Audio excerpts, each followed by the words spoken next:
কঠিন জায়গা, কবর বড় কঠিন জায়গা, কবর বড় কঠিন জায়গা, অনেক বড় কঠিন। এই কবরখানা দেখে উসমান গনি জিন্নরাইন কবরের পাশে দাঁড়ায় দাঁড়ায় থরথর থরথর করে কাঁপতেন। সাহাবায়ে কেরাম বলেন, আমিরুল মুমিনিন, আল্লাহ আপনাকে দুই নূরের অধিকারী বানিয়েছেন, দুনিয়ার থেকে জান্নাতের সার্টিফিকেট পেয়েছেন, তারপরেও কেন কবর দেখে দেখে আপনি কাঁদেন? উসমান গনি বলতেন, সাহাবীরা রে, আমি আমার মাসুকের জবান থেকে শুনেছি এই কবর হলো প্রথম ঘাঁটি, এই কবর প্রথম ঘাঁটি। কবরের মধ্যে তিনটে প্রশ্ন করা হবে, মান রাব্বুকা মা দীনুকা মা কুনতা তাকুলু ফি হাক্কি হাযার রাজুল। আমি উসমান গনি কি কবরের প্রশ্নের জবাব দিতে পারবো কিনা, এই চিন্তায় কবর দেখলে আমি কাঁদি, কবর দেখলে আমি কাঁদি, কবর দেখলে আমি কাঁদি। সোহাগাজীর মুসলমান, কিন্তু আমরা কয়জন কবরের পাশে যাই? বাবা কবরে চলে গেল, কবরের পাশে গেলাম না। মা কবরে চলে গেল, কয়টা সন্তান বাবার কবরের পাশে দাঁড়ান? ভুলে গেছে না, বাবার কবরের পাশে দাঁড়ানোর সময় হাতে নাই। নবী বললেন, নাহাইতুকুম আন জিয়ারাতিল কুবুর, উম্মত রে, কবর জিয়ারত তোমাকে নিষেধ করতাম, ফাজুরুহা, কবর জিয়ারত তোমরা করো, বেশি বেশি করে কবরের পাশে দাঁড়াও। মানুষের ইন্তেকালের পরে অনেক সময় আমরা তাড়াহুড়া করে চলে আসি, না না, নবীজি বলেন, উম্মত রে, তোমার ভাইয়ের কবরের পাশে তুমি দাঁড়াও। আল্লামা ইমাম নববী রাহমাতুল্লাহি আলাইহি একটা হাদিসের কিতাব লিখেছেন, রিয়াজুস সালিহিন। এই কিতাবের মধ্যে দুইটা বাব করেছেন, আদ-দুআউ লিল মাইয়িত বাদা দফানিহি, আদ-দুআউ লিল মাইয়িত বাদা আফাতিহি। মানুষের মরণের পরে দোয়া, মানুষের দাফনের পরে দোয়া, মরণের পরে দোয়া, দাফনের পরে দোয়া, দোয়া দোয়া দোয়া। নবীজি বললেন, উম্মত রে, তোমার ভাইয়ের কবরের পাশে তুমি দাঁড়াও। কত সময় তুমি দাঁড়াইবা? একটা উট জবাই দেওয়ার পরে ওই উটের চামড়া সেলাইয়া গোশত বানাইয়া গোশত বন্টন করতে যে সময়টা দরকার হয়, এই সময়টা তুমি তোমার ভাইয়ের কবরের পাশে দাঁড়াইয়া ইস্তাগফিরু লিআখিকুম, তোমার ভাইয়ের জন্য ইস্তিগফার করতে থাকো, আল্লাহর দরবারে মাগফিরাত কামনা করতে থাকো। আজকের মাহফিল কবরবাসীদের ইস্তিগফারের জন্য, কবরবাসীদের রূহের মাগফিরাতের জন্য আমরা বসছি। আল্লাহর নবী বলেন, ইস্তাগফিরু লিআখিকুম, তোমার ভাইয়ের জন্য তুমি ইস্তিগফার করো। কবরের পাশে দাঁড়াইয়া দাঁড়াইয়া একটা উট কুরবানি করে, উটের গোশত বন্টন করে, যেই সময়টা দরকার, এই সময়টা যত সময় লাগে তত সময়টা তোমার ভাইয়ের কবরের পাশে দাঁড়াও, ভাইয়ের জন্য ইস্তিগফার করতে থাকো, ইস্তিগফার করতে থাকো, ক্ষমা চাইতে থাকো আল্লাহর কাছে, যাতে তোমার ভাইয়ের কবরের আযাব আল্লাহ সহজ করে দেয়। একবার জোরে বলা যাবে কি সুবহানাল্লাহ? কিন্তু বড় আফসোস, আমরা কবরটা দেওয়ার পরে খুব তাড়াহুড়া করে চলে আসি, ঠিক না? নবীজি দাঁড়ানোর পরে বললেন, সাহাবীরা খেজুরের গাছ থেকে একটা ডাল কেটে নিয়ে এসো। তো সাহাবী কাম ডাল কেটে নিয়ে এসে, ডাল কেটে আনার পরে প্রিয় নবীজি ওই ডালটাকে দুইটা টুকরো করে নবীজি দুইটা কবরের মধ্যে গেড়ে দিলেন। সাহাবীরা প্রশ্ন করলেন, ইয়া রাসূলুল্লাহ, জীবনে কোনদিন এইরকম দেখি নাই, দুই কবরের পাশে খেজুরের ডাল আপনি পুঁতে দিলেন, কারণ কি?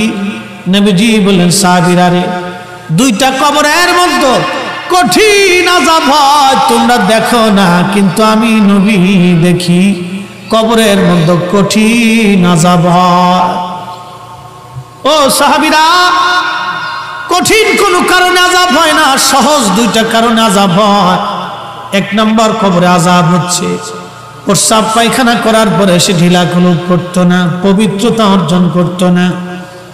পেশাব পায়খানা করার পরে পবিত্রতা না অর্জন না করার জন্য এই কবরের মধ্যে কঠিন আযাব হচ্ছে। যুবক বন্ধু, অনেক সময় আমরা পেশাব পায়খানা না করি কিন্তু ডিনাকুলুম ব্যবহার করি না। বিশেষ করে পেশাব প্রস্রাব শেষ করার পরে সাধারণত আমরা ডিনাকুলুম পানি ব্যবহার করি না। যাদের আদত হয়ে গেছে, অভ্যাস হয়ে গেছে, অনুরোধ করবো পায়ে হাত দিয়ে, ভাই কবর বড় কঠিন জায়গা, কবর বড় কঠিন জায়গা। এই যে সকাল থেকে সন্ধ্যা, সকাল থেকে জোহর চলতেছে এখন, ও মুসলমান, এই সকাল থেকে জোহর পর্যন্ত আপনি খাইলেন, ঘুমাইলেন, চললেন, ফিরলেন, কিন্তু একটাবারও কি মাথায় আনছেন মা কবরে কেমন আছে? যদি আজকে মা দুনিয়াতে থাকতো তাহলে খোঁজ নিতেন, ও মা তুমি খাইছো নি, মা তুমি গোসল করছো নি, মা তোমার কি লাগবে বলো, বাবা তোমার লাগবে কি? ছেলেকে বলতেন দেখ তোর দাদা খাইছে নাকি, বিবিকে বলতেন দেখো আব্বা খাইছে নাকি, বাবা গোসল করছে নাকি, বিবিরে আপনি তাগাদা দিতেন, ছেলেকে বলতেন দেখ তোর দাদা খাইছে নাকি। কিন্তু আজকে বাবা কবরে চলে গেছে, সকাল থেকে জোহর হয়ে গেল, একটা বড় মনে আসে নাই বাবা কবরে কেমন আছে, না মনে আসে নাই। মানুষ চোখের আড়াল হলে মনের আড়াল হয়ে যায়, কথাটা যদিও কোনো সাহিত্যিকের লেখা কিন্তু বাস্তব। মানুষ চোখের আড়াল হলে মনের আড়াল হয়ে যায়, চোখের আড়াল হলে মনের আড়াল হয়ে যায়। কবর বড় কঠিন জায়গা, সন্তান আপনাকে ভুলে যাবে, প্রতিবেশীরা আপনাকে ভুলে যাবে, এটা বড় কঠিন জায়গা। এই জন্য কবরে কিছু নিয়ে যাওয়াটা বুদ্ধিমানের কাজ, কিছু নিয়ে যাওয়াটা বুদ্ধিমানের কাজ, কিছু নিয়ে যাওয়াটা বুদ্ধিমানের কাজ। যারা নিয়ে যাবে তারা বুদ্ধিমান, যারা নিয়ে যায় তারা বুদ্ধিমান, যারা নিয়ে যায় তারা বুদ্ধিমান, যারা নিয়ে যায় তারা বুদ্ধিমান। নবীজি বললেন এই কবরের মধ্যে পেশাব করার পরে পবিত্রতা অর্জন না করার জন্য কবরের মধ্যে কঠিন আযাব হয়। আর একটা কবরে আযাব হচ্ছে ওই জন্য, ওই লোকটা চগলখড়ি করতো, একজনের দোষ আর একজনের কাছে বইলা ভেজাল বাড়াইতো। এরকম বহু মানুষ আছে সমাজে। কারো চরিত্র যদি এরকম হয়, আমি আপনাকে অনুরোধ করবো বাজান, এই চরিত্র চেঞ্জ করে ফেলেন, তওবা করেন, আল্লাহ ক্ষমা করে দিবে। আপনি ইস্তিগফার করেন, আল্লাহ মাফ করে দিবে। আল্লাহর ওয়াদা, বান্দা গুনাহ করবে, তওবা করবে, আমি আল্লাহ মাফ করে দিব। বাজান আপনি তওবা করে ফেলেন, ভালো হয়ে যান, কোনো মানুষের ক্ষতি করেন না, সমাজে ভেজাল বাঁধেন না, গ্রামে গ্রামে ঝগড়া বাঁধেন না, পাড়ায় পাড়ায় ঝগড়া বাঁধেন না, পরিবারে পরিবারে ঝগড়া বাঁধেন না। এই চগলখড়ির অভ্যাসটা আমাদের দেশে মহিলাদের মধ্যে বেশি পাওয়া যায়। কি কথা বলেন, ঠিক না বেঠে? আর বেশি আমাদের দেশে স্টার জলসা, জি বাংলা, হাবিজাবি চ্যানেল, এই সমস্ত বিদেশি দেশীয় হাবিজাবি চ্যানেলগুলি দেখে দেখে আমাদের দেশের নারীরা কেমনে সংসারে ঝামেলা পাকাবে, কুটনামি কেমনে করবে, সাজন গুজন কেমনে করবে, বেহায়াপনা কেমনে বাড়াবে, বেপর্দা কেমনে হবে, বেহায়া কেমনে হবে, বেপর্দা কেমনে হবে, খালি এইগুলি শিখে, ভালো কিছু তারা শিখে না, শুধু এইগুলি হাবিজাবি শেখানো হয়। পুরোটা একটা বেহায়া জগৎ। মোহতারাম উপস্থিতি, আল্লাহর নবী ডাক দিয়ে বলে, সাহাবীরা, দুইটা কবরের মধ্যে খেজুরের ডাল পুঁতে দিয়েছি, একটা কারণ। মারহাবা কর। আল্লাহ কোরআনে বলতেছে, কুল ইন্নাল মাউতাল্লাযী তাফিরুনা মিনহু ফাইন্নাহু মুলাকীকুম।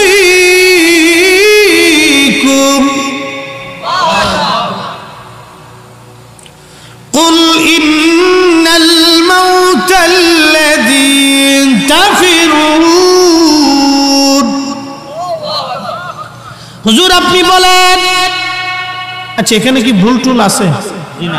সন্দেহ টন্দেহ সুযোগ নেই তো না? আচ্ছা,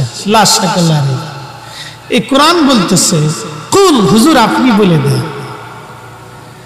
ইন্নাল মাউতাল্লাযী তাফিরুনা মিনহু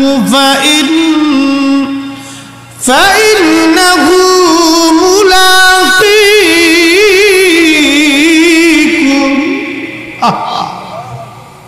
হুজুর আপনি বলেন আপনার উম্মত আমার বান্দারা সৃষ্টির যেখানেই পালাক না কেন, সিঁড়ি বেয়ে যদি আসমানে পালায়, গভীর সমুদ্রের নিচে যদি পালায়, পাহাড়ের গুহার মধ্যে যদি পালায়, নবী গো বলেন মরণ তার সঙ্গে মুলাকাত করবে, মরণ তার সঙ্গে মুলাকাত করবে, মরণ তার সঙ্গে মুলাকাত করবে, মরণ তার সঙ্গে মুলাকাত করবে, মরণ তার সঙ্গে দেখা করবে, মুলাকাত করবে। আল্লাহর নবী ডাক দিয়ে বললেন সাহাবীরা একটা কারণে খেজুরের ডাল গাছছি, সহিহ বুখারীর হাদিস। দুই কবরের মধ্যে আযাব হয়, এই খেজুরের ডাল আল্লাহ যতক্ষণ পর্যন্ত তাজা থাকবে তত সময় ডাল আল্লাহ আল্লাহ আল্লাহ আল্লাহ আল্লাহ আল্লাহ জিকির করবে। আস্তে হয়ে গেছে আর একটু। সোহাগাজীর মুসলমান, জীবনের একটা ঘন্টা আমরা আল্লাহর ইবাদতের মধ্যে কাটিয়ে দিলাম, জান্নাতের বাগানের মধ্যে কাটাইলাম। বাজানো খুব মনোযোগ দিয়ে কথাগুলি শুনে যাবেন, শুনে বাড়ি পর্যন্ত যদি নিতে পারেন তাহলে এটাই হলো বুদ্ধিমানের মতো কাজ। বাড়ি পর্যন্ত নিতে হবে আপনাকে, বাড়ি পর্যন্ত যদি আপনি ওয়াজগুলি নিতে পারেন এটা বুদ্ধিমানের মতো কাজ। নবীজি বললেন সাহাবীরা রে দুইটা ডাল কবরের মধ্যে গাললাম একটা মাত্র কারণ, এই ডাল আল্লাহর জিকির করবে, আল্লাহর তাসবিহ পড়বে। আল্লাহ কোরআনে বললেন ইউসাব্বিহু লিল্লাহি মা ফিস সামাওয়াতি ওয়া মা ফিল আরদ। আসমান ও জমিন জগতের মধ্যে যা কিছু আছে সব আমি আল্লাহর জিকির করে, আমি আল্লাহর তাসবিহ পড়ে, আমি আল্লাহর ইবাদত করে। একবার জোরে বলা যাবে কি সুবহানাল্লাহ। ওই গাছ আল্লাহর জিকির করবে, গাছ, ওই গাছ আল্লাহর জিকির করবে, গাছ। ডালটা গেড়ে দেওয়া হলো। নবী বললেন সাহাবীরা রে যত সময় পর্যন্ত তাজা থাকবে তত সময় পর্যন্ত ডাল জিকির করবে আল্লাহর। ওই ডালের জিকিরের কারণে কারণে কারণে কারণে আল্লাহ দুইটা কবরের আযাব আল্লাহ হালকা করে দেবে। মনোযোগ দিবেন, মাসালা বুঝে যাবেন। হাদিস তো বললাম, মাসালা তো এখন বলি নাই। এখান থেকে সুন্নাহ বের করতে হবে, এখান থেকে আমাদের সুন্নাহ বুঝে যাওয়া লাগবে। আচ্ছা প্রশ্ন করি, জবাব দিবেন। খেজুরের ডাল শ্রেষ্ঠ না আমরা শ্রেষ্ঠ? আচ্ছা আমরা শ্রেষ্ঠ। খেজুরের ডালের জিকিরের কারণে যদি কবরের আযাব বন্ধ হয়, কবরের আযাব হালকা হয়ে যায়, তাহলে সন্তানের কোরআন তেলাওয়াতের কারণে বাবার কবরের আযাব মাফ হবে কি হবে না? এটাই শরীয়ত। নবীজি এইভাবে উম্মতকে শিখিয়েছে যে তোমরা করো। শুধু ডাল গেড়ে দিয়ে নবী উম্মতকে শিখিয়েছে। এখন একদল এসে বলবে যে নবী তো ডাল গাড়ছে, কোরআন তো করে নাই। এক ধরনের আজাজিল আর কি। শয়তানের যুক্তি অনেক সুন্দর কিন্তু গলদ আছে। আল্লাহ বলেন মা আতাকুমুর রাসূল ফাখুযুহু। নবী নিজে করেছেন, করার অনুমতি দিয়েছেন, মনসম্মতি দিয়েছেন, করো। নবী নিজে করেছেন, করার অনুমতি দিয়েছেন, মনসম্মতি দিয়েছেন, করো। ডাল পুঁতে দিয়ে নবীজি অনুমতি দিলেন উম্মত, ডাল পুঁতে দিয়ে নবী অনুমতি দিলেন উম্মত। ডালের জিকিরে যদি কবরের আযাব হালকা হয় তাহলে তোমার জিকিরের কারণে তোমার বাবার কবরের আযাব আল্লাহ হালকা করে দেবে। একবার জোরে বলা যাবে কি সুবহানাল্লাহ। আরে ডালের জিকিরের কারণে যদি কবরের আযাব হালকা হয় তাহলে তোমার কোরআন তেলাওয়াতের কারণে তোমার মায়ের কবরের আযাব আল্লাহ মাফ করে দেবে। এই জন্য মায়ের কবরের পাশে যাবেন, যদি সুযোগ না হয় ফরজ নামাজের পরে দোয়া করবেন, রাব্বি রাহমহুমা কামা রব্বায়ানি সগীরা। রব্বিরহামহুমা কামা রব্বায়ানি সগীরা। ও মুসলমান, খুব মনোযোগ দিয়ে নেই। দোয়াটা সারা জীবন আমরা শুনলাম, সারা জীবন আমরা পড়লাম, কিন্তু এই দোয়াটা আপনার সামনে এখন আমি ব্যাখ্যা করে শোনাই। খুব মনোযোগ দিয়েন। এই দোয়াটাকে আমি, কোরআনের এই দোয়াটাকে আপনার সামনে ব্যাখ্যা করে শোনাই। আচ্ছা, বাবা মার জন্য দোয়া করতে হবে শিখাইছে কে? এবার বুঝেন তো, আল্লাহ নিজে শিখাইতেছে আপনাকে, আল্লাহ নিজে শিখাইতেছে আপনাকে দোয়া। রাব্বিরহামহুমা কামা রব্বায়ানি সগীরা। ও আল্লাহ, তুমি সেইভাবে আমার বাবা মাকে কবরের মধ্যে লালন পালন করো যেইভাবে আমার বাবা মা আমাকে ছোট্টকালে লালন পালন করেছে। সুবহানাল্লাহ বলবেন? এখন আপনাকে ভেঙ্গে বুঝাচ্ছি। তুমি আমার বাবা মাকে কবরে সেইভাবে লালন পালন করো যেইভাবে আমার বাবা মা আমাকে ছোট্টকালে লালন পালন করছে। রব্বায়ানি সগীরা, ছোট্টকালে। মনোযোগ দিয়ে, একটা মা তার সন্তানকে কিভাবে আদর করে। আপনি ছোট্ট ছিলেন, আমি ছোট্ট ছিলাম মায়ের কোলের মধ্যে। মা আমাকে নিয়ে গাড়িতে নিয়ে হসপিটালে যাচ্ছে, আমি অসুস্থ, গাড়ির মধ্যে বসা, গাড়ির মধ্যে মায়ের কোলের মধ্যে বাথরুম করে দিছি। গন্ধে সবার মুখে কাপড় চলে গেল, কিন্তু একজনের মুখে কাপড় যায়নি। ব্যক্তিটার নাম কি? সবার মুখে কাপড় চলে গেছে, কিন্তু একজনের মুখে কাপড় যায়। সবার মুখে কাপড় গেল, কিন্তু মায়ের মুখে কাপড় গেল না। সবাই শুধু বলতেছে হা বাচ্চা বাথরুম করে দিয়েছে, কিন্তু মার মুখে কোনো শব্দ নাই।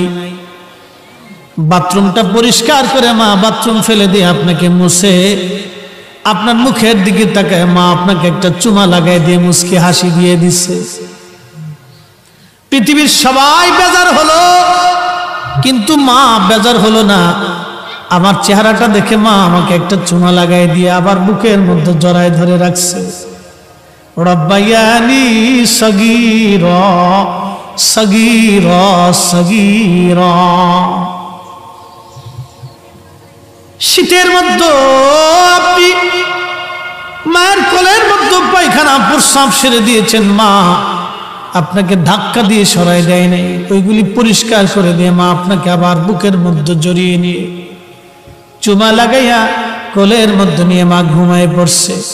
প্রচন্ড গরম, কারেন্ট নাই, বিদ্যুৎ নাই, পাখা নাই, আপনি ঘুমাচ্ছেন। মা গভীর রাত্রিবেলা পৃথিবীর সবাই ঘুমায়, কিন্তু মায়ের হাত ঘুমাইতেছে না। মায়ের হাতের মধ্যে পাখা দিয়ে মা বাতাস দিচ্ছে। মার ঘুম এসে গেল, ঘুম এসে যাওয়ার পরে মার হাতটা পড়ে গেল, মার আবার ঘুম ভেঙে গেল, আবার পাখার বাতাস চলতেছে। সগীরা কামায়ানি সগীরা সগীরা সগীরা। ছোট্টকালে আল্লাহ আমার মা যেইভাবে আমাকে লালন পালন করেছে, আল্লাহ আমার মাকে আমার বাবাকে কবরে ওইভাবে জান্নাতে লালন পালন করো। আমার আল্লাহ নিজে দোয়া শিখাই দিছে। সারা জীবন দোয়া পড়ছেন, দোয়ার ভেদ আজকে শোনাই দিয়ে গেলাম। এর পাটটা ভেঙে ভেঙে বললাম মা কেমনে আপনাকে লালন পালন করেছে। আল্লাহ দোয়া শিখিয়ে দিচ্ছে। এখন এই দোয়া যদি বন্ধ করেন তো নাফরমানি হবে মালিকের সাথে। এই দোয়া যদি বন্ধ করেন তো নাফরমানি আল্লাহর সাথে হবে। এই দোয়া যদি মা বাবার জন্য বন্ধ করেন, আমার দেশের বহু ছেলে আছে দোয়া মানেই না। যে দোয়া মানে না সে দোয়া করে কখন? ঘুমিয়ে ঘুমিয়ে স্বপ্নে আর মনে মনে দোয়া হয় নাকি রে বেটা? দোয়া করতে হলে রব্বি করিমের দরবারে ভিখারি বেশি চেতে হবে। 2টা টাকার জন্য ভিখারি হাত পেতে বিনয় বলে বাবা আমি অসুস্থ মানুষ, অভাবী মানুষ, আমাকে 2টা টাকা ভিক্ষা দেন। অনুনয় বিনয় করে আপনার দিকে হাত বাড়িয়ে দিচ্ছে ভিখারি, কত অনুনয়ের সাথে বিনয়ের সাথে আপনার কাছে সারেন্ডার করছে, বাবা আমাকে 2টা টাকা ভিক্ষা দেন। এই জন্য আল্লাহ রসুল বলছেন, কোন জানজাকারী, কোন সায়েল যদি তোমার কাছে কিছু ভিক্ষা চায় তো তুমি মাহরুম করো না, কিছু দিয়ে দাও। 2টা টাকার জন্য সে আপনার কাছে সারেন্ডার করছে, একবারে মাথা নুয়ে দিছে, বাবা আমি অভাবী মানুষ, আমাকে কিছু দেন। 2টা টাকার জন্য একজন মানুষের কাছে সারেন্ডার করতেছে, দেন। মুসলমান, দুনিয়ার 2টা টাকার জন্য যদি একজন মানুষ আপনার কাছে সারেন্ডার করতে পারে, আরে মানুষ হয়ে রাব্বে কারিমের দরবারে আপনাকে সারেন্ডার করতে হবে খুব বিনয়ে বিনয়ে বিনয়ে বিনয়ে। কি কথা বলেন, ঠিক না বেটে? আপনাকে কে শিখাইল আজকে বেদাত? আপনি সুন্নত বাদ দিয়ে বেদাত বুঝে গেলেন। আপনাকে বিনয় বিনয় চাইতে হবে। পৃথিবীর সমস্ত নবীরা বিনয় বিনয় চেয়েছে, বিনয় বিনয় চেয়েছে। আরে রাসূল করিম সাল্লাল্লাহু আলাইহি ওয়াসাল্লামের দৌহিত্র ইমাম হুসাইন রাদিয়াল্লাহু আনহুর নাতি, ইমাম হুসাইন রাদিয়াল্লাহু আনহুর সন্তান হযরত ইমাম জয়নুল আবিদিন রাদিয়াল্লাহু আনহু, যার শরীরে শহীদে কারবালার রক্ত প্রবাহিত হচ্ছে, সে কাবা ঘরের সামনে চাদর মোড়া দিয়ে 2 হাত পেতে মাকাম ইব্রাহিমে কাবার সাথে ছেঁকে দিয়ে অনুনয় বিনয় করে কাঁদতেছে, খুব জোরে জোরে জোরে জোরে হাও মাও করে কাঁদতেছে, হে আল্লাহ আমি জীবন অনেক ভুল করছি, আমার অনেক গুনাহ হয়ে গেছে, আমি অনেক পাপ করছি, আমার অনেক গুনাহ হয়ে গেছে। তো ওনার কান্না দেখে, ওনার অনুনয় বিনয় দেখে সমস্ত হাজিরা তাওয়াফ বাদ দিয়ে ওনার দিকে চেয়ে রয়েছে, যে লোকটা কি, উনি তো চাদর মোড়া দিয়ে কাঁদতেছে। তো হাজিদের তাওয়াফ বন্ধ হয়ে গেল। যে লোকটা কিভাবে কাঁদতেছে বিনয়ে বিনয়ে বিনয়ে বিনয়ে, আল্লাহ আমার ভুল হয়ে গেছে, আল্লাহ আমি অনেক গুনাহ করছি, আল্লাহ কত গুনাহ করছি আমি, আল্লাহ। এইভাবে সে কাবা ঘরের সাথে হাত ঠেকিয়ে দিয়ে চাদর মোড়া দিয়ে বিনয়ে বিনয়ে কাঁদতেছে কাঁদতেছে, হাত পেতে পেতে কাঁদতে। হাজিদের তাওয়াফ শেষ হয়ে গেছে। হাই হাই, এই লোকটা কাঁদেকে পরে যে কান্না যখন শেষ হয়ে গেল, চাদর উঠানোর পরে দেখে সর্বনাশ, শহীদে কারবালা ইমাম হুসাইনের আওলাদ এইভাবে বসে বসে কাঁদতেছে। আর ইমাম হুসাইনের আওলাদ যদি বিনয় বিনয় হাত তুলে কাঁদতে পারে, আর তুমি বেদাতের ফতোয়া নিয়ে চলে এসো। সারেন্ডারটাকে আল্লাহ বেশি পছন্দ করে। আপনাকে অনুরোধ করুন, সারেন্ডার করবেন আল্লাহর কাছে। ভুল হয়ে গেছে, যত পরিমাণে গুনাহ হোক না কেন সারেন্ডার করে বসবেন, আল্লাহ ভুল হয়ে গেছে, আল্লাহ ভুল হয়ে গেছে, আল্লাহ তুমি দয়াবান। আপনি সারেন্ডার করে বসবেন, সাথে সাথে সারেন্ডার। ভুল হয়ে গেছে সারেন্ডার করবেন, আল্লাহ ভুল হয়ে গেছে। আল্লাহর দরবারে কোনো গরিমা নাই। আরে আজাজিল যখন ভুল করলো, তখন আজাজিল যদি সারেন্ডার করতো, আল্লাহ আমার ভুল হয়ে গেছে, তখন কিন্তু আজাজিল ক্ষমা পেয়ে যায়। কিন্তু সে সারেন্ডার করেনি, সে আরো নিজের পক্ষে দলিল সাবমিট করছে যে না আমি ওর চাইতে ভালো। আর আদম সফিউল্লাহর আদত হচ্ছে, আদম ভুল করার সাথে সাথে আল্লাহ ভুল হয়ে গেছে, আল্লাহ ভুল হয়ে গেছে, আল্লাহ ভুল হয়ে গেছে। এই জন্য আমরা আদমের সন্তান, আমাদের কাজ থাকবে আল্লাহ ভুল হয়ে গেছে। আমাদের কাজ হচ্ছে আল্লাহ ভুল হয়ে গেছে, বাস এটা স্বীকার করা, কৃতজ্ঞতা।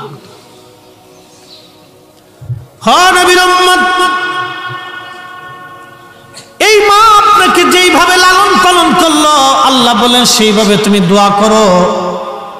তো এই জন্য আমাদের উচিত অধিক পরিমাণে বাবা মার জন্য দোয়া করা। আজকের মাহফিল কবরবাসী স্মরণে, এই মাহফিল আপনারা সাজিয়ে দিয়েছেন মরহুম যারা কবরে চলে গেল দুনিয়ার। আজকে আমাদের ছেলেপেলেরা বাচ্চারা যেমন আনন্দ করতেছে, লটপটি কিনে চটপটি কিনে এটা খায় সেটা খায়, বাবার পকেট থেকে টাকা নেয়, দাদার কাছ থেকে নেয়, দাদির কাছ থেকে নেয়, মার কাছ থেকে নেয়, ফুফুর কাছ থেকে নেয়, চাচার কাছ থেকে নেয়। আমাদের কবরবাসী এই সোয়াগাজীর গোবিন্দপুর এলাকার যত মানুষ কবরে ঘুমানো, এই কবর থেকে তারা আজকে অত্যন্ত আনন্দিত হয়ে, খুশি মনে তারা আনন্দিত হয়ে দেখে, বলে সন্তান খোকা বুঝি মাহফিলে গেছে, আমার জন্য আজকে নেকি পাঠাই দিবে। তারা অনেক বিরাট বড় খুশি, কবর থেকে তারা আনন্দে আপ্লুত হয়ে তারা আমাদের দিকে প্রতীক্ষায় বসে আছে, ছেলে আমার জন্য দোয়া পাঠাবে, ছেলে আমার জন্য দোয়া পাঠাবে, ছেলে আমার জন্য দোয়া পাঠাবে, ছেলে আমার জন্য দোয়া পাঠাবে। এরা খুশি হয়ে গেছে। জিন্দা মানুষের পক্ষ থেকে মৃত মানুষের কবরে নেকি পাঠানোর নাম হলো ইসাল সওয়াব। ইসাল সওয়াব এর সংজ্ঞাটা হলো জিন্দা মানুষের পক্ষ থেকে যাবে। বলে হ্যাঁ অবশ্যই যাবে। বলি ইয়া রাসূলুল্লাহ, আমার একটা খেজুরের বাগান আছে, আমি এই বাগানটা সবার জন্য উন্মুক্ত করে দিলাম। না, আর একটু জোরে বলতে হবে সুবহানাল্লাহ। বন্ধু, কিসের বাগান? খেজুরের বাগান। তো খেজুরের বাগান থেকে খেজুরের ফল মানুষ খাবে, মানুষ খাওয়ার কারণে নেকিটা সাদ রাদিয়াল্লাহু আনহুর মায়ের কবরে পৌঁছে যায়। আরেকজন সাদ ছিল, তিনি রাসূল করিমের কদমে এসে বলেন, হুজুর আমার মা মারা গেছে, সাদকা দিতে পারি? বলে হ্যাঁ পারো। বলে হুজুর কি দেব? বলে তোমার খুশি। বলে না ইয়া রাসূলুল্লাহ, আপনি বলে দেন। তো নবী বললেন, সাদ, মদিনাতে কুয়ার অভাব, তো তুমি তোমার মায়ের নামে একটা কুয়া খনন করে দাও। মারহাবা বলা যাবে? আচ্ছা, আমরা দেশে টিউবওয়েল আর দেশে কুয়া কিন্তু এক না। মদিনাতে যারা থাকছেন, আপনারা তো অনেকেই প্রবাসে সৌদি আরবে থাকেন, ও দেশের কুয়া তো অনেক বড় বড়, আমাদের দেশের পুকুরের অর্ধেক সমান, অনেক বড় কুয়া। একটা কুয়া খনন করতে কি পরিমাণ টাকার দরকার হয় বুঝুন তো। এই কুয়া খনন করে দিলেন, কারণ কি? উদ্দেশ্য হলো এই কুয়ার পানি মদিনার মানুষ খাবে, এই সওয়াবটা সাদ রাদিয়াল্লাহু আনহুর মায়ের কবরে চলে যাবে। এটার নাম হলো ইসালে সওয়াব। জিন্দা মানুষের পক্ষ থেকে মৃত মানুষের কবরে নেকি পাঠানো। মসজিদে ঢুকছেন জুমার দিন, 10টা টাকা দিয়ে বাক্সের মধ্যে রেখে নিয়ত করবেন, আল্লাহ মা কবরে চলে গেছে, মার নামে দিয়ে গেল। এতিমখানায় গেছেন, একটা এতিমের জন্য বরাদ্দ করে দিয়ে এসে বলবেন, আল্লাহ পিতৃপুরুষরা কবরে চলে গেছে, তাদের নামে দিয়ে গেল। বিনিময়টা কি? আপনি নিজে নেকি পাবেন, যাদের নামে দিলেন তারাও পেয়ে যাবে। বেনিফিট দুইজনের হবে, আপনারও হবে, যাদের নামে দিচ্ছেন তাদেরও হবে। আজকের মাহফিল কবরবাসী স্মরণে, আপনারও হবে সওয়াব, যারা কবরে চলে গেছে তারাও পেয়ে যাবে। এক নিয়তে 2 লাখ। এর জন্য কোনো ইবাদত ইখলাস ছাড়া হয় না। ইবাদতটা নির্ভর করে নিয়ত ও সহি ইখলাসের উপর। বিশুদ্ধ ইখলাস ও নিয়ত যদি ঠিক থাকে তাহলে ইবাদত মঞ্জুর হয়। আমাদের দেশে অনেকে আমরা দান করি মানুষ দেখানোর জন্য, কিন্তু না। মুসনাদ আহমদের ভিতরে হাদিস আসছে, একটা হাদিস শুনে নবীজি বলেন, উম্মত তোমরা শোনো, আল্লাহ পাক প্রথম পানি সৃষ্টি করলেন। নূরে মুহাম্মদ এটা আলাদা সাবজেক্ট। এটার ব্যাপারে আইম্মা ইকরাম আমার কাছে প্রায় 50 জন বিশ্ববিখ্যাত ইমামের কিতাব আছে, এটা আলাদা বিষয়। আল্লাহ পাক পানি সৃষ্টি করলেন, সাধারণ সৃষ্টির মধ্যে আল্লাহ পানি সৃষ্টি করলেন। পানি সৃষ্টি করার পরে আল্লাহ আরশে মুআল্লা সৃষ্টি করলেন। আরশে মুআল্লা সৃষ্টি করার পরে আল্লাহ পানির উপরে আরশে মুআল্লাকে স্থাপন করলেন। পানির উপরে আল্লাহ আরশে মুআল্লাকে স্থাপন করলেন। পানির ভিতরে বাষ্পীয় চলতে লাগলো। এই বাষ্প থেকে আল্লাহ রাব্বুল আলামিন আসমান সৃষ্টি করলেন, এবং পানির সর্বশেষ নির্যাস থেকে আল্লাহ জমিন মাটি সৃষ্টি করলেন। সুবহানাল্লাহ বলা যাবে? আমার নিজস্ব কোনো বর্ণনা না, আমি ইমাম ইবনে কাসির আল বাদায়া থেকে বলতেছি। তো খুব মনোযোগ দিয়ে, এই জমিন সৃষ্টি হল, আল্লাহ পাক লৌহ কলম সৃষ্টি করলেন আসমান সৃষ্টি করার আগে। তো কলমকে বললেন, কলম তুমি লেখো উক্তুব। তো কলম বলতেছে, ইয়া রব কি লিখবো?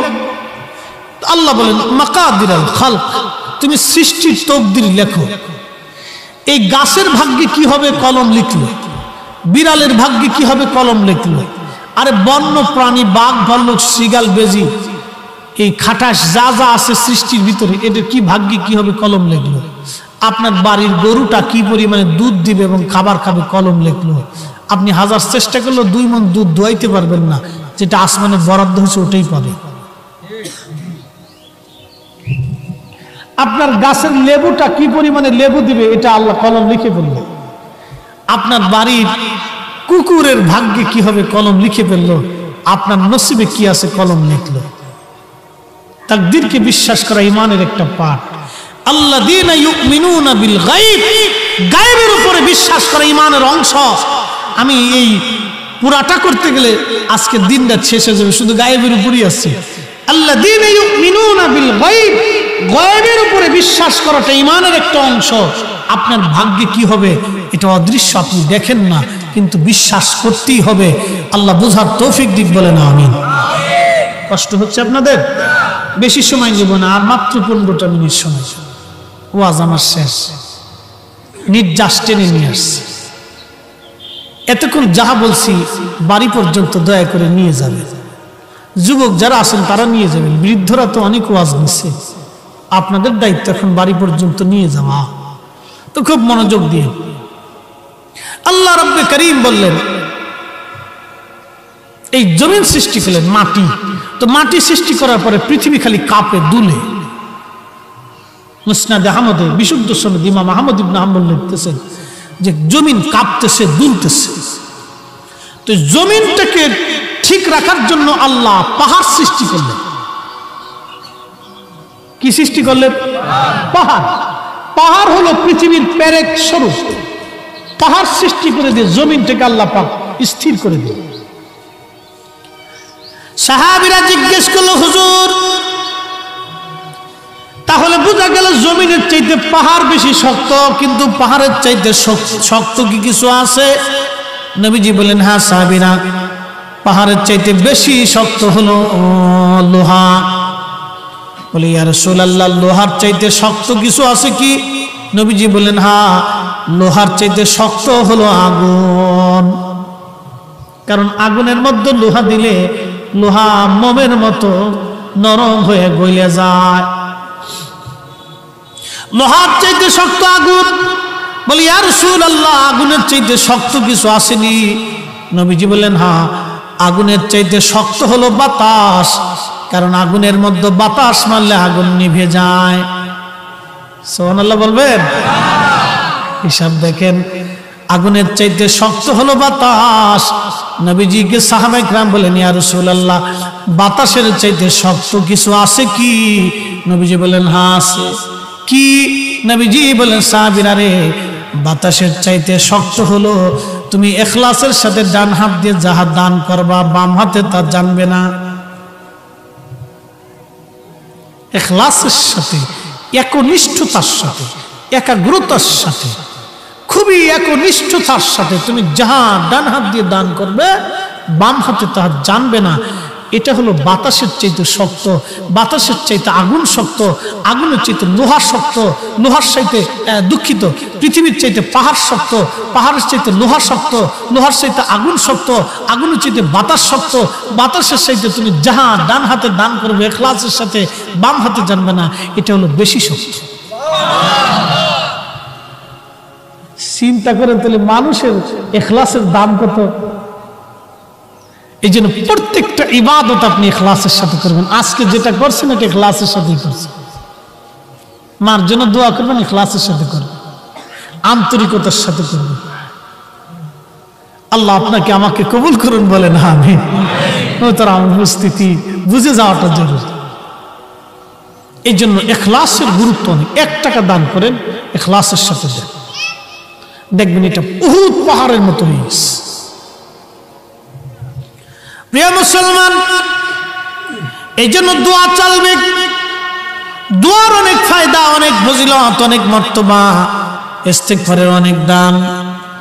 তাহলে বন্ধুগণ, এত সময় পর্যন্ত আমি বুঝাইলাম, তাহলে আমাদেরকে কৃতজ্ঞ হতে হবে। আল্লাহ রাব্বে কারীমের দরবারে আমাদের কৃতজ্ঞ হওয়া লাগবে। আল্লাহ আপনার আমার কাছে কিছুই চান না, আল্লাহ একটা জিনিস চান, ওয়াশকুরুলি ওয়ালা তাকফুরুন। আপনি আল্লাহর শুকরগুজার বান্দা হবেন, আল্লাহর কৃতজ্ঞ বান্দা হবেন। একদিন আম্মা জান ডাক দিয়ে বলেন, ইয়া রাসূলুল্লাহ, নবীজি নামাজ পড়তে পড়তে পড়তে পড়তে পা ফুলে যাইতো। সারা রাত্র নামাজ পড়তে পড়তে পড়তে পড়তে পা ফুলে যাইতো। সারা রাত্র নামাজ পড়তে পড়তে পড়তে পড়তে পা ফুলে যাইতো। আম্মা জান বলেন, হুজুর, আপনার আগে পরের সমস্ত গুনাহ তো আল্লাহ ক্ষমা করে দিয়েছেন, অর্থাৎ আপনার আগেও গুনাহ নাই, পরেও কোনো গুনাহ নাই। ইয়া রাসূলুল্লাহ আপনার আগে পরে তো কোনো গুনাহ নাই নবী গো, তাহলে আপনি সারা রাত্র এইভাবে নামাজ কেন পড়েন? আল্লাহর নবী ডাক দিলেন, আয়েশা আমি রাসূল কি শুকরগুজারি বান্দা হব না? আমি কি কৃতজ্ঞ হব না? আমি কি কৃতজ্ঞ হব না? আমি কি কৃতজ্ঞ হব না? আল্লাহ ডাক দিলেন, ওয়া মিনাল লাইলি ফাতাহাজ্জাদ বিহি নাফিলাতাল লাক। ও নবী আপনি তাহাজ্জুদ নামাজ পড়েন, এটা আপনার জন্য অতিরিক্ত নফল, অতিরিক্ত নামাজ আপনি নবীর জন্য, আপনার উম্মতের জন্য এটা ফরজ না, কিন্তু এটা আপনি নবীর জন্য অতিরিক্ত। যদি আপনি পড়েন তাহলে আমি আল্লাহ আপনাকে একটা নিয়ামত দিব। আসা আইয়াবআসাকা রাব্বুকা মাকামান মাহমুদা।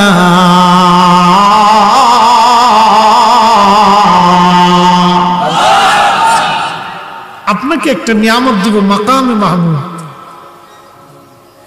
মাকামে মাহমুদ, এবার এই মাকামে মাহমুদ বলে শেষ দিচ্ছি। এবার নবীর দাম কত? লাস্ট, কারণ উম্মত হিসেবে রাসূলের প্রশংসা না করলে আমার কলিজায় শান্তি পাই না। এটা আমার আদত, ছোটকালের ওয়াজের অভ্যাস। আমি যেখানে ওয়াজ করি হাবিবে কিবরিয়ার শান ইজ্জত আজমত আমি বলবো, এটা আমার আদত। কে খুশি হলো বেজার হলো ওগুলি দেখি না। শেষ আমার ওয়াজ খুব মনোযোগ। এতক্ষণ আমি আপনাদেরকে দিন, ঈমান, আল্লাহর দিন সম্পর্কে দুটো কথা বুঝাইলাম, বা বুঝে যাওয়াটা জরুরি। হাবিবে কিবরিয়া সাল্লাল্লাহু আলাইহি সাল্লামকে আল্লাহ তাহাজ্জুদ করতে হুকুম প্রদান করতেন। মেহশরের মাঠে মাকামে মাহমুদ ওয়ালা আল্লাহ বানাবেন। কারণ কি? মাকামে মাহমুদটা কি বুঝাই। মেহশরটা অনেক বিরাট বড় হবে।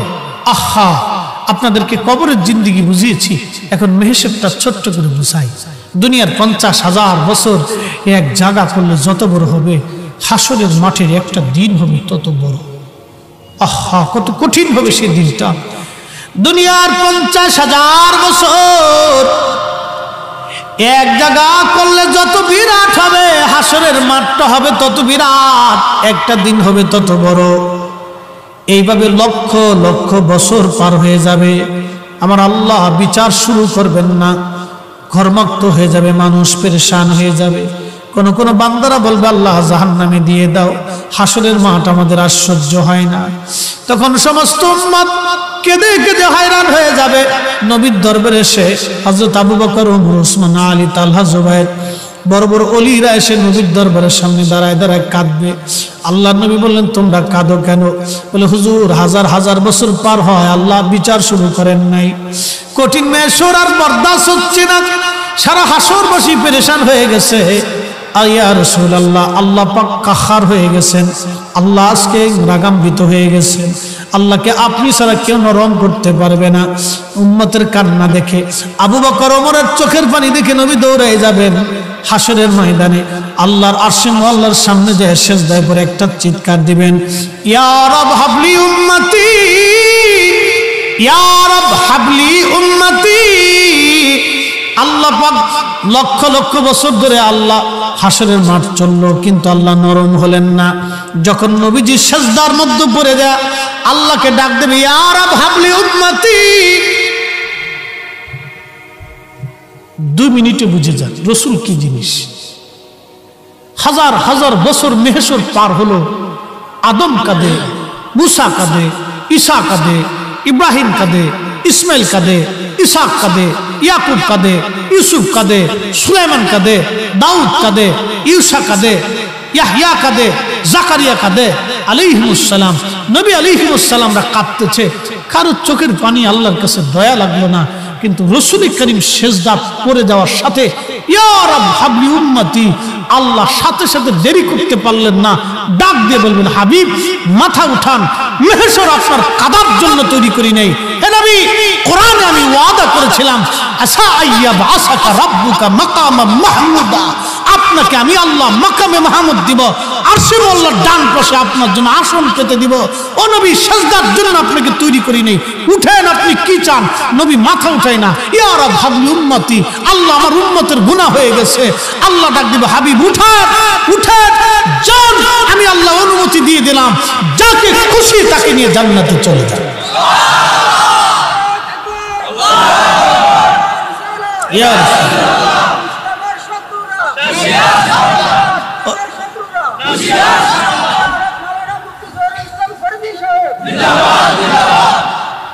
ছোট্ট করে রসুলের শান বুঝাই দিয়ে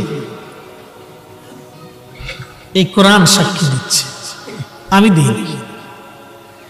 আকাশ ভেঙ্গে পৃথিবীতে পড়বে, পৃথিবী পুড়ে সাফ হয়ে যাবে, সমুদ্র শুকিয়ে যাবে, কিন্তু লা তাবদীলা কালিমাতিল্লাহ, আল্লাহর বাক্যের পরিবর্তন আর হবে না। এটাই সত্য।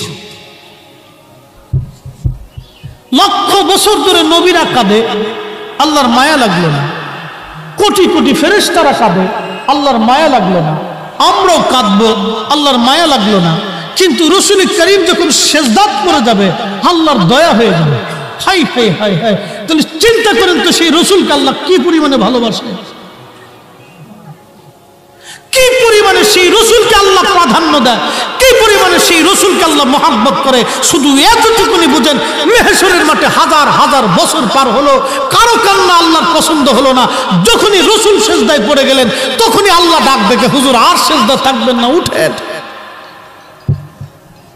এটা রাসূলের ইজ্জত। এই নবীর ইজ্জতের চাদর যারা ধরবে, আল্লাহি বিল্লাহি তাল্লাহি করে বলতেছি, কাবা ঘরের গিলাফ দিয়েও যদি তাকে কবর দেওয়া হয়, আল্লাহ ক্ষমা করবে না, বুঝে কবরে যাবে। সব পাপের ক্ষমা হয় না। এতক্ষণ আপনাদেরকে ক্ষমার কথা বলেছি, চাইলে মাফ হবে, চাইলে মাফ হবে, কিন্তু নবীর দরবারে বেয়াদবি মাফ হবে না। আল্লাহ কোরআনে বলতেছেন, লা ইয়াগফিরাল্লাহু লাহুম, ও নবী, আপনার সাথে বেয়াদবি আমি আল্লাহ মাফ করব না। আন তাহবাতা আমালুকুম, আপনি নবীর সাথে বেয়াদবি, তার জীবনের আমল কবুল হবে না। বাস শেষ। এখানে সতর্ক থাকবেন। আপনি যে পীরের মুরিদ হন, যে দেশের মানুষ হন, যে দলের অনুসারী হন, দিন শেষে আমরা রাসূলের উম্মত। নবীর ইজ্জতের চাদর যারা ধরবে, সে মক্কার ইমাম হলেও মানা যাবে না, মদিনার ইমাম হলেও মানা যাবে না। মক্কার ইমাম কিন্তু ইমাম দিয়ে মক্কার পরিচয় হয় না, মক্কা দিয়ে ইমামের পরিচয় হয়। মদিনার ইমাম দিয়ে মদিনার পরিচয় হয় না, মদিনা দিয়ে ইমামের পরিচয় হয়। আর মদিনার পরিচয় হয়েছে নবী দিয়ে, নবী দিয়ে মদিনার পরিচয়, মদিনা দিয়ে নবীর পরিচয় না। মনে রাখবেন এটা। শরফুল মাকিন ও শরফুল মাকান, শরফুল মাকান ও শরফুল মাকিন। আরবিতে একটা প্রবাদ আছে, কিছু জায়গার কারণে মানুষের দাম বাড়ে, কিছু মানুষের কারণে জায়গার দাম বাড়ে। আরে আমার নবী বাইতুল মুকাররমের মসজিদের পাশে যদি রাসূলের রওজা হতো, তাহলে মানুষ আর মদিনাতে যেত না, এখানে ঢাকাতে আসতো। কি কথা ঠিক কিনা? মানুষ বাইতুল মুকাররমে আসতো, যে রাসূল এখানে ঘুমা, আমি ওখানেই যাব। উম্মত এখানে আসতো, মদিনাতে যেত না। নেকের জন্য মদিনাতে যায় না, মদিনাতে মানুষ যায় নবীর জন্য। নেক পাওয়ার জন্য তো কাবা যথেষ্ট, কারণ কাবা 1 রাকাত নামাজ পড়লে 1 লক্ষ রাকাতের সওয়াব, মদিনাতে 1 রাকাত পড়লে 50,000-এর সওয়াব। তো 1 লক্ষ বাদ দিয়ে 50,000-এর জন্য আমি মদিনায় যাব, দুঃখটা কি? কি কথা কন না, বুঝেন না? মক্কাতে নামাজ পড়লে 1 লক্ষ রাকাত, কয় লক্ষ? আমি 1 লক্ষ বাদ দিয়ে আমি মদিনাতে 50,000-এর জন্য যাব, আমার দুঃখটা কি? আমি যাচ্ছি নবীর জন্য। কি কথা বলেন, ঠিক কিনা? ঠিক বলেছেন, যাচ্ছি নবীর জন্য। সওয়াব তো হবেই, সাথে সওয়াব যার মাধ্যমে পাইছি, আমার তার জিয়ারত আমার হয়ে গেল। আমার দেশের অনেক ভাইরা বুঝে না, বলে কি জানেন, রাসূলের রওজা জিয়ারতের নিয়ত করা বেদাত। হাই হাই, এটা মৌলভীও দেশে আছে। আল্লাহর রাস্তে মাফ করেন, কারোর বিরুদ্ধে বলতেছি না। আমার রাসূলের ইজ্জতের চাদর দলে সে বাপকেও আমি চিনি না, কথা এটাই। নবীর ইজ্জতের চাদর দলে বাপ চিনার টাইম নেই। এই কোরআন সাক্ষী দিচ্ছে সূরা মুনাফিকে। আব্দুল্লাহ রাদিয়াল্লাহু আনহুর বাপের নাম ছিল আব্দুল্লাহ ইবনে উবাই, মুনাফিকের সর্দারের ছেলের নামও আব্দুল্লাহ ছিল। নিজের বাপের গলার উপর তলোয়ার ধরে বলেছিল, এই বাপ, তোর দেহ থেকে মাথা ফেলে দেব, বাপের পরিচয় হবে না। আমার রসুল তোকে মদিনায় থাকতে দিলে মদিনাতে থাকবি, না হলে আমি তোর সন্তান বলতেছি তোর দেহ থেকে মাথা কেটে আলাদা করে কল্লা ফেলে দিয়ে দেব। সুবহানাল্লাহ বলা যাবে? এটি ছিল সাহাবায়ে কেরামের কলিজায় রসুল মোহাব্বত। দুনিয়ার থেকে আমাদেরকে আল্লাহ তার রসুলের পায়রবি করে যাওয়াটাই হলো বুদ্ধিমানের কাজ। ও নবীর সুন্নতের প্রতি তাবেদারি করবে। আপনাদেরকে ছোট্ট করে একটা অনুরোধ করবো, বাপ, দুনিয়াতে তো সবাই শান্তি খুঁজে, সবাই চান একটু শান্তি, একটু শান্তি, একটু শান্তি। শান্তি আসে নবীর সুন্নতের মধ্যে। অনেকে শান্তি খুঁজেন, টাকার ভিতরে শান্তি খুঁজেন, রাজনীতিতে শান্তি খুঁজেন, সম্পদে শান্তি খুঁজেন, ব্যবসায় শান্তি খুঁজেন, বিবির মধ্যে শান্তি খুঁজেন, সন্তানের মধ্যে শান্তি খুঁজেন, কোথাও পাবেন না। শান্তি এক জায়গায় আল্লাহ জিকিরের, নবীর সুন্নতে। নবীর আদর্শ যদি বুকে নিতে পারেন তাহলে এখানে শান্তি। এর উপরে শান্তি পৃথিবীতে নাই। তা আপনাকে এই শান্তির জায়গাটা বাতলাই দিয়ে গেলাম। প্রিয় মুহতারাম উপস্থিতি, মা কবর থেকে প্রতীক্ষা আছে একটা দোয়ার আশা, বাবাও চেয়ে রয়েছে। আপনারা অনেক সুন্দর করে বাগান সাজিয়েছেন, জোহরের নামাজের পরে সবাই চলে আসছেন, আলহামদুলিল্লাহ। এটা আপনাদের বাবা মার প্রতি যে একটা কৃতজ্ঞতা আছে আপনাদের উপস্থিতিতে বোঝা যায়। আল্লাহ প্রত্যেকের কবুল করুন, বলেন আমিন। আসেন নবীজিকে দাঁড়ায় সালাম জানাই, ইয়া নবী সালাম আলাইকা। যেটা আপনি দেখতে পারেন না কিন্তু আপনার শরীরে আছে। প্যারালাইসিস রোগীর কাছে যা জিজ্ঞেস করেন, বাপ তুমি কেমন আছো, ও জবাব দিবে ভালো না। তার অর্থ হচ্ছে তার একটা পাশ পড়ে গেছে, ওখানে তার কোনো শক্তি নেই, বোধ নাই। যিনি শক্তি দেন তিনি আল্লাহ, যিনি নিয়ে যান তিনিও আল্লাহ। মুহতারাম উপস্থিতি, যে রব্বি করিম এত বছর ধরে আপনাকে শক্তি দিলেন, কোনদিন আল্লাহ বিল চান না। একটা মাত্র জিহ্বা আল্লাহ আপনাকে প্রদান করেছেন, হরেক রকমের খাদ্য আপনি খান। লেবু দিলে বলে দেয় লেবু, কমলা দিলে বলে দেয় কমলা, ভাত দিলে বলে দেয় ভাত। হরেক রকমের খাবার একটা জিহ্বা দিয়ে আল্লাহ আপনাকে আস্বাদন করিয়েছেন। পৃথিবীর সমস্ত জ্ঞান আর বিজ্ঞান যদি একত্রিত হয়ে চেষ্টা করে আল্লাহর দেওয়া একটা জিহ্বার মতো জিহ্বা তৈরি করে দিবে, সৃষ্টির কোনো বিজ্ঞান আর জ্ঞানের পক্ষে সম্ভব হবে। এত বছর ধরে আল্লাহ আপনাকে একটা জিহ্বা দিয়ে এত খাবারের স্বাদ আস্বাদন করালেন, আল্লাহ বলেন এই বিল প্রদান করে দাও। আমাদেরকে আল্লাহর কৃতজ্ঞ হতে হবে। আল্লাহ রাব্বুল আলামিন আপনাকে একটা মেধা প্রদান করেছে, যেটা গরু, ছাগল, পক্ষীকুল, অন্য কোনো প্রাণীকে আল্লাহ দেন। 60 বছর দিয়ে আপনি এই মেধা দিয়ে পৃথিবীতে চলতেছেন, বিবি চালাচ্ছেন, সন্তান চালাচ্ছেন, সংসার চালাচ্ছেন, সমাজ চালাচ্ছেন, দুনিয়াতে চলতেছেন। আর যদি আল্লাহ আপনার মস্তিষ্ক বিকৃত করে দিতেন তাহলে দেখতেন আপনি ওই প্রচন্ড শীতের ভিতরে শহরের কোনো অলির আর গলিতে, রাস্তার ধারে আর জঙ্গলে আপনি যে কোনো জায়গায় রাত্রিবেলা শুয়ে বসেছেন। সেদিন ঢাকাতে আমার বসুন্ধরার পাশে ড্রেনের ভিতরে দেখি এক পাগল ড্রেনের পানি দিয়ে খাচ্ছে, হাত মুখ ধুচ্ছে, মুখে মাখতেছে। আমি আফসোস করে বললাম, হে রব, তুমি পাগলটাকে মস্তিষ্ক বিকৃত করে দিচ্ছ। ও কোথায় ড্রেনের পানি আর কোথায় ভালো পানি পার্থক্য করার মতো জ্ঞান নাই। ওই পানি খাচ্ছে, এই পানি মুখে মাখতেছে। হায় আফসোস উম্মতের জন্য। এই উম্মতকে আল্লাহ পাক জ্ঞান দিলেন, এই উম্মতকে আল্লাহ পাক স্মৃতিশক্তি দিলেন, এই উম্মতকে আল্লাহ বিবেক প্রদান করলেন। একটা দিনের জন্য আল্লাহ বিল চাইছে। আল্লাহ একটা জিনিস চাইছে, বেশি চাইনি, একটা জিনিস চাইছে। বলে হুজুর কি চেয়েছে? আল্লাহ চেয়েছে আপনার কাছে কৃতজ্ঞতা। লাইন শাকারতুম লাযীদান্না, এই কোরআন বলতেছে। আল্লাহ পবিত্র কালামে বলতেছেন লাইন শাকারতুম লাযীদান্নাকুম। আপনি যে পীরের মুরিদ হন, যে বংশের সন্তান হন, যে দেশের মানুষ হন, যে রাজনীতির ব্যক্তিত্ব হন, আপনি দিন শেষে আল্লাহর দাস। কথা ঠিক কিনা? দিন শেষে কার দাস? দিন শেষে আমরা আল্লাহর বান্দা, এটাই সত্য। আপনি যেই পীরের মুরিদ হন, যেই বংশের সন্তান হন, যেই এলাকার মানুষ হন, দিন শেষে আমরা আল্লাহর দাস, নবীর উম্মত।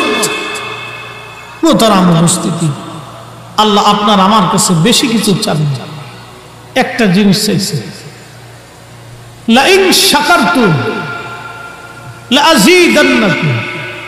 আমার শুকর করো, আমার প্রতি তুমি কৃতজ্ঞ হবে। কৃতজ্ঞ, এই কৃতজ্ঞ শব্দটার অর্থ অনেক বিরাট। আমি যদি এর ব্যাখ্যা করতে যাই তো অন্তত কয়েক হাজার বছরের প্রয়োজন হবে, কয়েক হাজার বছরের প্রয়োজন হবে শুধু কৃতজ্ঞতা এর ব্যাখ্যা করতে গেলে। আমি আপনাকে সামান্য অর্থে কৃতজ্ঞতা বুঝাবো একটা কুকুর থেকে। একটা কুকুর থেকে আপনাকে কৃতজ্ঞতা বুঝাবো। আমরা কৃতজ্ঞ বান্দা হতে পারছি কিনা আমার বয়ানের পরে আপনি বাড়ি যে হিসাব কষে নিন। কৃতজ্ঞতা। আচ্ছা, আপনাকে একটা প্রশ্ন করি। আপনি একজন পিতা, 40টা বছর, এই পিতাটা কত বছর বয়স হবে দাদু? 60 বছর। উনি 30 বছর ওনার সন্তানের পিছনে সময় দিচ্ছেন, মিনিমাম 30টা বছর ওনার জীবনে চলে গেছে। ওনার মতো মুরব্বী যারা আছেন তাদের জীবনে 30টা বছর সন্তানের পিছনে পরিশ্রম করতে করতে করতে করতে আজকে বৃদ্ধ হয়েছে, রক্ত পানি হয়েছে। জীবনে 30 বছর অনেক সূর্যের আলো, গ্রীষ্মের তাপ, শীতের ঠান্ডা আর পরিশ্রম আর কষ্ট ওনাকে বরণ করতে হয়েছে, একটা উদ্দেশ্য, আমার সন্তানের ভবিষ্যৎ। আচ্ছা, আপনাদেরকে বলি, এই সন্তান এখন দুনিয়া পাওয়ার পরে, এই সন্তান এখন দুনিয়ার চাকচিক্য দেখে, এই সন্তান এখন দুনিয়ার মোহে পড়ে যদি বৃদ্ধ বাবাকে ধাক্কা দেয়, শুধু এতটুকুনি বুঝে যায় কৃতজ্ঞতা। আল্লাহ আপনার আমার কাছে বেশি কিছু চাই নাই, কৃতজ্ঞতা চাইছে। বান্দা তুমি কৃতজ্ঞ হবে। আমরা শুধু মনে করি খালি আলহামদুলিল্লাহ বললেই মনে শুকর আদায় হয় না। কৃতজ্ঞতা আপনাকে হাতে কলমে আদায় করে দিতে হবে, এটার নাম কৃতজ্ঞতা। আমি বলতেছি,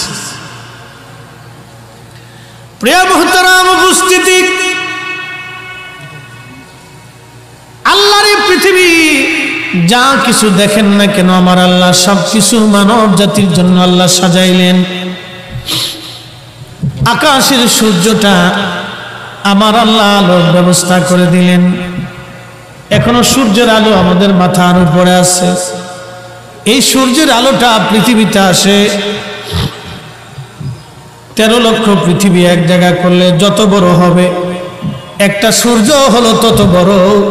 13 লক্ষ পৃথিবী এক জায়গা করলে যত বড় হবে, একটা সূর্য হলো বাবা তত বড়।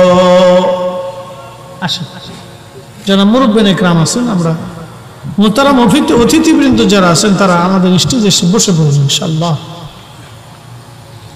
আর যারা মুরব্বী আছেন তারা নির্দিষ্ট জায়গাতে বসে পড়েন। দূরে যারা আছেন বাড়িতে থাকার আর প্রয়োজন নেই, চলে আসেন। জীবনের বহু ব্যস্ততা, যাদের স্মরণে আজকে বসে গেছেন তাদের আর কোনো ব্যস্ততা নাই, বা এরা কবরে ব্যস্তহীন হয়ে বসছে। আজ দম ফুরানোর পরে সমস্ত ব্যস্ততাই শেষ হয়ে যাবে, কিচ্ছু কোনো ব্যস্ততা থাকবে না। বন্ধু, আপনি যেই রিজিকের পিছনে দৌড়ান, এই রিজিক আপনার হাতে না, ওটা আল্লাহর হাতে। আপনি যে সন্তানের পিছনে দৌড়াচ্ছেন, এই সন্তান আপনার জন্য না। এই সন্তানের রিজিক আপনি বরাদ্দ করেন না, ওটা আল্লাহর আসমান থেকে বরাদ্দ হয়। আপনি পৃথিবীতে বেঁচে থাকলে সন্তান ভালো খাবে আর মরে গেলে সন্তান খারাপ খাবে, বিষয়টা এরকম না। বহু বাবা মরে যাওয়ার পরে সন্তানকে আল্লাহ কোটি কোটি টাকার মালিক বানায় দেয়। সন্তান আফসোস করে, আহা আব্বা যদি বেঁচে থাকতো তাহলে বাবার জন্য আজকে 1 লক্ষ টাকাতে একটা খাট বানায় দিতাম।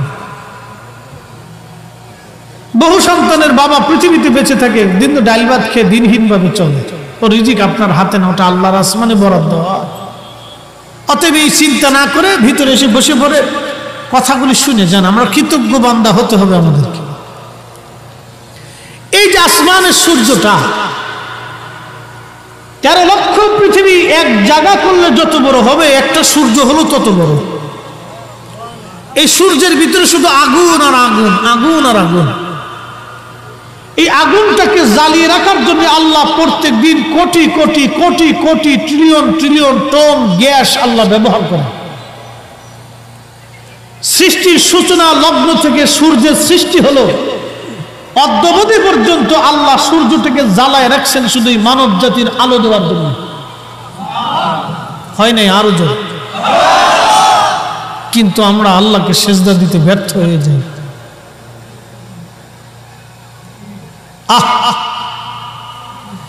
আমরা সেই আল্লাহকে সেজদা দিতে ব্যর্থ হই, কার্পণ্য করি। সৃষ্টির সূচনা লগ্ন থেকে অদ্যাবধি পর্যন্ত, এখন পর্যন্ত, এই মুহূর্ত পর্যন্ত, এই সময় পর্যন্ত আল্লাহ সূর্যটাকে জ্বালিয়ে রেখেছেন এই মানব জাতির আলো দেওয়ার জন্য। যদি আলো না আসতো গাছ হতো না, আলো না আসলে মাছ হতো না, আলো না আসলে পৃথিবী থাকতো না, আলো না আসলে ফসল হতো না, আলো না আসলে বৃষ্টি পড়তো না, আলো না আসলে শস্য হতো না, আলো না আসলে খাবার হতো না, আলো না আসলে গাছে ফল হতো না, আলো না আসলে পৃথিবীর কিছুই বাঁচত না, সব অন্ধকারে নিমজ্জিত হতো। যে রব্বুল কারীম কোটি কোটি কোটি কোটি বছর ধরে আপনাকে আলো দেওয়ার জন্য সূর্যটাকে জ্বালিয়ে রেখে দিয়েছেন, আপনার আলোর ব্যবস্থা করতেছেন। আপনি সেজদা দেন না, কিন্তু সূর্য আল্লাহকে সেজদা দেয়। এখান থেকে বুঝে কৃতজ্ঞ হয়ে যাওয়াটা জরুরি কাজ, বুঝে যেতে হবে। আল্লাহ কোরআন শরীফ ওয়াজ করে, ألم تر أن الله يسجد له من في السماوات ومن في الأرض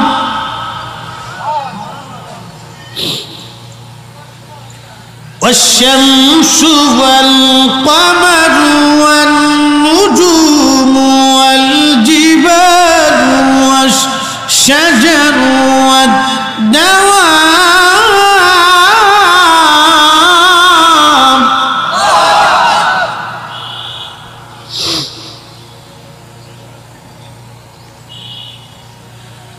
والجبال والشجر والدواب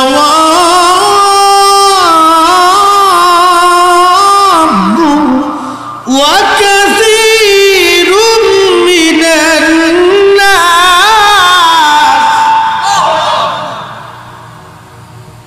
القرآن الله بله ألم ترى أن الله يسجد له মান ফিস সামাওয়াতি ওয়া মান ফিল আরদ। ও আমার হাবিব, আপনি কি দেখেন না, আপনি কি লক্ষ্য করেন না, আপনি নবী কি দেখেন না, আসমান জগৎ ও জমিন জগতের মধ্যে যা আছে আমি আল্লাহকে সিজদা দেয়। আর একটু জোরে বলবেন, কাকে সিজদা দেয়? আমরা আল্লাহকে সিজদা দিই। হ্যাঁ, বুঝে যেতে হবে, কৃতজ্ঞ হতে হবে। এই যে মুরব্বীরা সারাটা জীবন পরিশ্রম করতে করতে করতে করতে রক্ত পানি করে ফেলছে। একটা গরিব বৃদ্ধ বাবাকে জিজ্ঞেস করেন, বৃদ্ধ বাবা আপনি দরিদ্র মানুষ, জমির এক কোণা বিক্রি করে একটু ফল ফুল ভালো মন্দ খেয়ে যাবে না? বৃদ্ধ বাবা বলে, না রে বাবা, আমার সন্তান কোথায় থাকবে? একটা বৃদ্ধ বাবা নিজের জীবনের শেষ সময় পর্যন্ত সন্তানের চিন্তা করে, কিন্তু এই সন্তান বড় হয়ে যাওয়ার পরে বাবার সাথে বেঈমানি করে। আরে কুত্তাও তো মনিবের সাথে বেঈমানি করে না। একটা বিড়াল, আপনি বিড়ালকে খাওয়াবেন, পুষবেন, এই শীতের ভিতরে আপনি ঘুমানোর পরে দেখবেন আপনার কোলের ভিতরে বিড়াল এসে ঘুমাই রয়েছে। মনিবকে কতটা বিশ্বাস করে যে আপনার কোলের মধ্যে একটা বিড়াল এসে ঘুমিয়ে গেছে। একটা পাখিকে পালবেন, ওকে খাওয়াবেন, ও উড়ে উড়ে উড়ে উড়ে সারা দুনিয়া ঘুরে আবার আপনার কাছে চলে আসবে। একটা গরু, ওকে আপনি খাওয়াবেন, আদর করবেন, ওকে ছেড়ে দিবেন, ঘুরে ঘুরে ঘুরে ঘুরে আবার আপনার কাছে চলে আসবে। একটা পশু, আল্লাহর দেওয়া একটা সৃষ্টি পশু, যার কোনো আকল জ্ঞান নাই, বিবেক নাই, ইনসাফ নাই, শরীয়ত নাই, কিচ্ছু নাই, সে আপনার সাথে বেঈমানি করে না। কিন্তু আপনি কি এমন বান্দা হলেন, রব্বে করিমের সাথে আপনি বেঈমানি করতেছেন? হ্যাঁ, বুঝে যাওয়াটা জরুরি, শিখে যাওয়াটা জরুরি। আল্লাহ ডাক দিয়ে বলে গেলেন, হুজুর আপনি কি দেখেন না সৃষ্টির মধ্যে যা কিছু আছে সব আমি আল্লাহকে সেজদা দেয়। ওয়াশ-শামসু, সূর্য আমি আল্লাহকে সেজদা দেয়। ওয়াল কমারু, চাঁদ আমি আল্লাহকে সেজদা দেয়। ওয়ান নুজুম, নক্ষত্রগুলি আমি আল্লাহকে সেজদা দেয়। ওয়াল জিবাল, পাহাড় আমি আল্লাহকে সেজদা দেয়। ওয়াশ-শাজার, গাছ আমি আল্লাহকে সেজদা দেয়। ওয়াদ-দাওয়াব, সৃষ্টির মধ্যে যত প্রাণী আছে সব আমি আল্লাহকে সেজদা দেয়। একটা পাখি সেজদা দেয়, একটা মাছে সেজদা দেয়, একটা বন্য প্রাণীগুলি আমি আল্লাহকে সেজদা দেয়। ওয়া কাসীরুম মিনান নাস, কিছু মানুষ আমি আল্লাহকে সেজদা দেয়, সব মানুষ আমি আল্লাহকে সেজদা দেয় না। আল্লাহ ওয়া কাসীরুদ দাওয়াব বলেন নাই, ওয়া কাসীরুশ শামস বলেন নাই, কাসীরুন নুজুম বলেন নাই। আল্লাহ কাসীরুন নাস বলেছেন, কারণ কিছু মানুষ আল্লাহকে সেজদা দেয়, সবাই দেয় না। সব মানুষ আল্লাহকে সেজদা দেয় না, কিছু দেয় কিছু দেয় না। এই জন্য আল্লাহ বলেন, হুজুর আপনি দেখেন না তো নবী কেমনে দেখেন? আজ থেকে 1200 বছর আগে তাফসীরে তাবারির ভিতরে ইমাম তাবারি রাহিমাহুল্লাহ লেখেন, আল্লাহ বলতেছেন, ইয়া মুহাম্মাদ আলাম তানজুর, আপনি কি লক্ষ্য করেন না, বিআইনি কলবি, আমি কি আপনাকে কলবের চোখ দিয়ে এগুলি দেখাই না? একসাথে বলা যাবে সুবহানাল্লাহ। হ্যাঁ নবী, আমি তো আপনাকে আপনার কলবের চোখ দিয়ে দেখাই যে গাছ আল্লাহকে সেজদা দেয়। ও নবী, আমি তো আপনার কলবের চোখ দিয়ে দেখাই সূর্য আল্লাহকে সেজদা দেয়। এটা নবীকে আল্লাহ দেখাইতেন, এটা আলাদা সাবজেক্ট। এই জন্য আল্লাহ রসুল যখন রাস্তা দিয়ে হেঁটে যাইতেন, গাছে নবীকে সালাম দিত, পাহাড় সালাম দিত, পাথরে সালাম দিত। তো সালাম দেওয়ার পরে নবীজি সালামের জবাব দিতেন। সাহাবা ইকরাম বলতেন, হুজুর কে সালাম দেয় আর আপনি জবাব দিচ্ছেন? নবী বলেন, গাছে সালাম দিচ্ছে, পাথরে সালাম দিচ্ছে, পাহাড়ে সালাম দিচ্ছে, পশুরা সালাম দিচ্ছে, এই জন্য আমি তাদের সালামের জবাব দিচ্ছি।